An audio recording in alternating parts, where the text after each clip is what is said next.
श्री कृष्ण भगवान की जय। पुरुषोत्तम मास की जय। पुरुषोत्तम मास महात्म्य की जय। श्री विष्णु भगवान की जय। पुरुषोत्तम मास महात्म्य में आगे 29वें अध्याय में क्या कहा गया है कि पुण्यशील सुशील बोले विभो गोलोक को चलिए। जो भगवान के पार्षद आए थे उस वानर को लेने 28वें अध्याय में, आगे 29वें अध्याय में वो कह रहे हैं कि हे पुण्यशील गोलोक को चलिए। आपने विशेष स्थान श्री पुरुषोत्तम की शरण की प्राप्ति की है, देर न करें।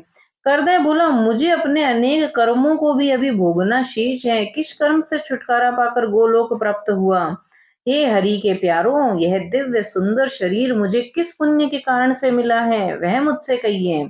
नारायण बोले, इस प्रकार पूछने पर हरि दूत बोले, हे प्रभु, क्या तुमको नहीं मालूम कि पुरुषोत्तम मास में धर्म साधन पुरुषोत्तम है? विष्णु भगवान को प्रिय होने के कारण ही इसे पुरुषोत्तम नाम मिला। उसी मास का तुम तप कर चुके हो जो देवताओं को भी अलभ्य है। मुख में रोग होने के कारण फलादि न खाकर तुम फेंक देते थे, स्वयं निराहार रहते थे, उन गिरे फलों को अन्य प्राणी खाकर तृप्त होते थे। दुख के कारण तुम जल भी नहीं पी पाते थे। यह सब पुरुषोत्तम मास में अनजाने में तप एवं व्रत हो गया। तुमने इस वन में विचरण करके करते धूप जाड़ा बरसात आदि सब दुख सहे तथा अंत में परम पवित्र तीर्थ में गिरकर 5 दिन डुबकी लगाते रहे। इस प्रकार रोग के कारण अनजाने में ही पुरुषोत्तम मास का यह स्नान भी हो गया। यह तुम्हारे तप का ही फल है। पुरुषोत्तम मास का जो स्नान आदि श्रद्धा पूर्वक करते हैं उसके फल का उसके फल की कौन प्रशंसा कर सकते हैं? तुमने अपने स्वार्थ की सिद्धि जिस प्रकार की है वैसी कौन कर सकता है? पुरुषोत्तम भगवान के प्रसन्न करने का इसके समान और कोई साधन नहीं। श्री नारायण बोले, उन दूतों से अपने पुण्यों की प्रशंसा सुनकर वह प्रसन्न हुआ तथा उसने उस स्थान के देवता तथा कालिंजर पर्वत एवं पेड़ों को प्रणाम किया। विमान की परिक्रमा करके वह विमान पर बैठ गया। देवता फूलों की वर्षा, किन्नर गंधर्व स्तुति वाद्यादि बजा रहे थे। वह विमान में बैठकर गोलोक में चला गया, जिसमें जाकर फिर लौटना नहीं है। 2 भुजा वाले श्री कृष्ण के दर्शन कर आनंद से गो सेवित उस लोक में रहने लगा। श्री नारायण बोले कि देवता इस मास के इस चमत्कार को देखकर प्रशंसा करते अपने अपने लोक को चले गए। नारद जी बोले, हे ऋषियों में श्रेष्ठ, आपने दिन के प्रथम भाग के कर्म कहे, अब दूसरे भाग के कर्म कहिए। नारायण बोले, प्रातः कर्म करने के बाद मध्याह्न संध्या करें, तिल से तर्पण करें, पंचयज्ञ करें, भूत बलि कौवे कुत्ता आदि को दें, द्वार पर आकर गोदोहन काल तक अतिथि को देखें, मिलने पर अन्न जल से उसका सत्कार करें, ब्रह्मचारी सन्यासी तथा भिखारी को यथाशक्ति अन्न दान करें। उसके बाद पूर्वाभिमुख होकर शुद्ध वस्त्र धारण कर शुद्ध स्नान में स्वच्छ होकर प्रसन्न चित्त से भगवान का प्रसाद भोजन करें। भोजन एक पात्र में 2 जने न करें, जो केवल अपने ही लिए रखें। जो कांसे के पात्र में रख कर खाता है उसकी आयु बुद्धि यश तथा बल बढ़ते हैं।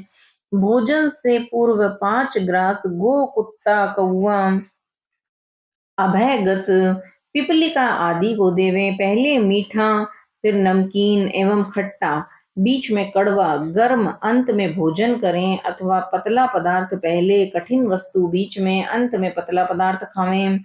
सन्यासी को 8 ग्रास, वानप्रस्थ को 16, गृहस्थ को 32 एवं ब्रह्मचारी को यथा रुचि ग्रास खाने चाहिए। ब्राह्मण शास्त्र विरुद्ध भक्ष्य भोज्य आदि न खावें। भोजन करने के बाद जल दान कर पितृगणों को तृप्त करें।